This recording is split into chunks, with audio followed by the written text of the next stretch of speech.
Shane is officially back in service. He was recently shot, but the doctors confirm he'll survive.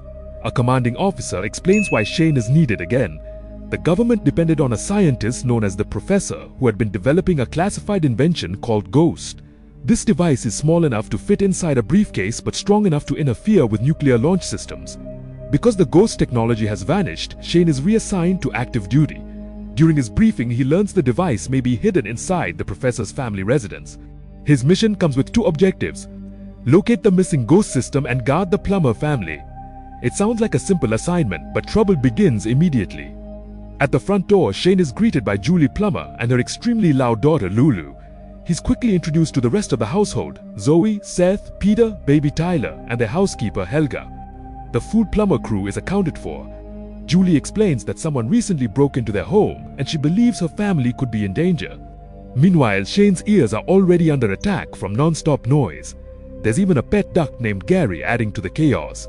Knowing what he's responsible for, Shane gets to work setting up security measures all over the house. He installs surveillance cameras, automatic locks, and alarm systems to keep everything secure. A few hours later, Julie prepares to leave town for 2 days. She reassures the kids, handshaking the baby, and rushes off, trusting him to protect the family. On his very first night watching the house, Shane hears what sounds like screaming and gunshots. He rushes toward the noise in full combat mode, only to discover Lulu playing Mortal Kombat 2. The house is already a complete disaster zone. Suddenly, one of his alarms activates, sending Shane sprinting outside. He finds a clueless man climbing up the side of the house and quickly stops him. The blaring alarm draws Zoe outside with her boyfriend, Scott. The neighbors begin complaining about the noise and Shane shuts the alarm off. To establish dominance, he orders Scott to drop and give him 20 push-ups. This humiliates Zoe, who angrily tells Shane to stay out of her personal business. Shane shuts everything down for the night and orders everyone to bed while Helga calmly rocks the baby to sleep, enjoying the chaos.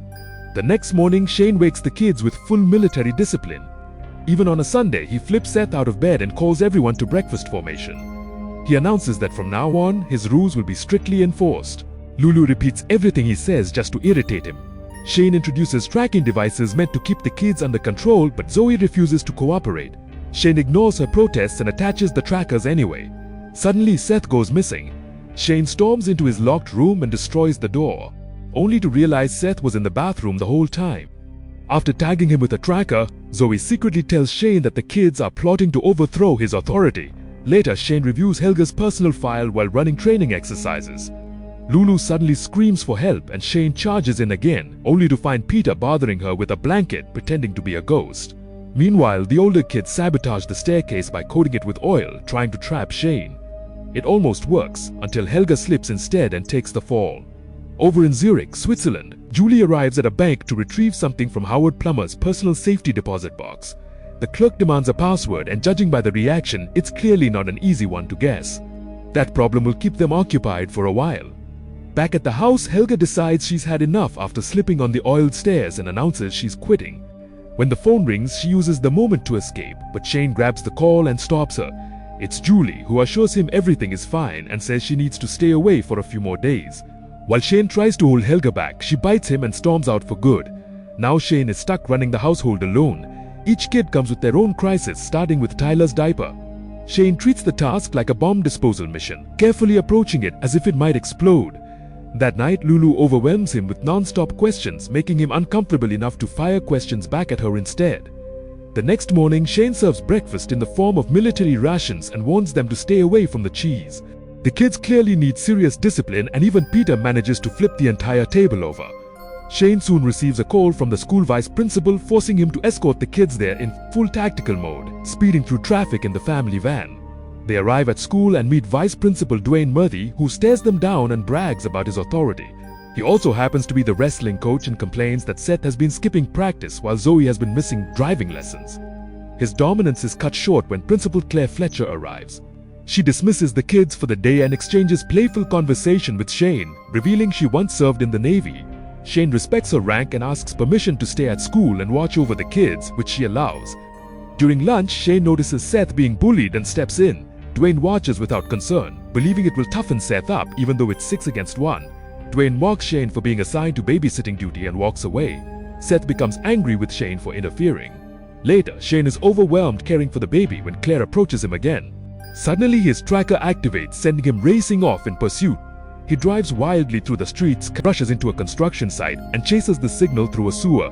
Claire takes the kids home while Shane returns filthy and exhausted. At home, Shane discovers Lulu has invited her Girl Scout troop over.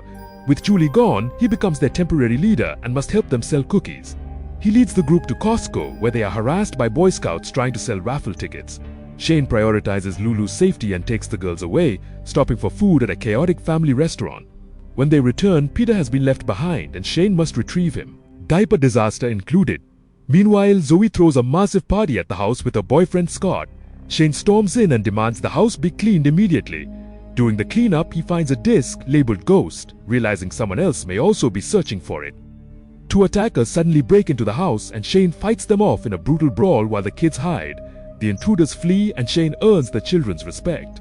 When he checks the disc, he realizes it's just a copy of a movie, not the real Ghost program. Shane begins helping the kids with their lives. Zoe takes driving lessons and crashes. Seth dyes his hair and shows disturbing symbols that worry Shane. Seth admits he only joined wrestling because his father wanted him to. Soon after, Seth runs away and Shane follows him on a bike to a theater. The strange armbands turn out to be props for a production of The Sound of Music. Seth drops his dance partner, causing the director to quit. Shane steps in and takes over directing the show, using his leadership skills to organize the entire cast. That night, Shane tells Lulu a bedtime story that sounds more like a war operation than a fairy tale. Seth insists Shane perform the panda dance so Tyler will sleep. The next day, Zoe drives everyone to school, nearly killing them all, but they arrive safely. At school, Shane bonds more with Claire and confronts Dwayne again for bullying Seth. Shane challenges him to a wrestling match after school. Word spreads quickly and by afternoon a crowd gathers. Dwayne boasts and attacks first but is defeated almost instantly, becoming a laughingstock. With Dwayne humbled, Shane fully integrates into the family. He trains the Girl Scouts, takes care of Tyler, helps Zoe drive, and manages the school play. The Girl Scouts face trouble again but handle it thanks to Shane's training. Meanwhile, in Switzerland, Julie finally cracks the password and opens the safety deposit box, revealing a valuable key. Back at the house, Zoe seems depressed, so Shane opens up about his own past. He explains that he lost both of his parents when he was very young, which forced him to grow up tough and disciplined. Zoe admits she just misses her father, and Shane reassures her that things will be okay. Soon after, the family receives exciting news. Julie is finally coming home. Everyone prepares for her return, though they know they will miss Shane when his mission ends. Later that night, Shane discovers a hidden tunnel inside the garage. This is where the ghost device has been concealed. He immediately contacts his superior officer, Captain Bill Fawcett, to report his findings. The children decorate the house to surprise their mother. When Julie arrives, she's greeted with cheers and hugs. Captain Fawcett praises Shane's performance and offers him freedom to choose his next assignment. That celebration doesn't last long as they are suddenly ambushed by armed attackers known as the Johns. These men demand the ghost key and take Shane and Fawcett hostage. Their weapons are seized and Shane is knocked unconscious. A shocking twist follows. Captain Fawcett is working with the enemy. He ties up the Plumber family while one ninja guards the kids and the other travels with him to the ghost facility. The key opens a hidden corridor filled with traps, making the journey extremely dangerous. Meanwhile, the kids manage to escape using what Shane taught them. They trap the ninja guarding them and Seth delivers a final hit for good measure. The kids reach Shane and wake him up. Shane heads off to rescue Julie while the children seek help. One of the ninjas chases Zoe and the others in a high-speed pursuit. The chase ends when a flying diaper causes the ninja to crash. Zoe drives wildly to alert Captain Fawcett's backup and catches the attention of Principal Claire as well. Inside the ghost vault, Fawcett forces Julie to disable the security system, but she doesn't know how. Shane arrives and tries the access code, but it fails. Then he realizes the answer lies in the Peter Panda dance. The silly routine is actually a set of movements that deactivate the traps. With the path clear, Shane and Julie move forward. Fosse and the remaining ninja argue, giving Shane and Julie the chance to overpower them.